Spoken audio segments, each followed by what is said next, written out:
আজ রবিবার দিনের প্রথম ম্যাচে সেঞ্চুরির জবাব সেঞ্চুরি দিয়ে দিলেন তৌহিদ হৃদয়। রংপুর রাইডার্সকে এনে দিলেন 8 উইকেটের দাপুটে জয়। 174 রানের বড় লক্ষ্য তারাই হৃদয় খেলেন 109 রানের দুর্দান্ত ইনিংস। দলের জয়ের জন্য যখন মাত্র 9 রান দরকার, ঠিক তখনই আউট হন তিনি।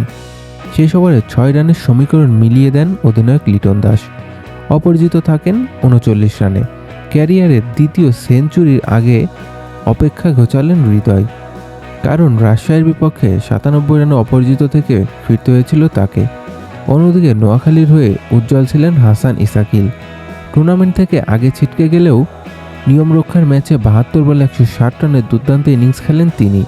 তবে ইসাকিলের সেঞ্চুরিকে ছাপিয়ে গেল হৃদয়ের ব্যাটিংয়ের ঝড়। এই জয়ে রংপুর 12 পয়েন্ট নিয়ে এলিমিনেটরে উঠলেও শীর্ষ 2-এ জায়গা হয়নি তাদের।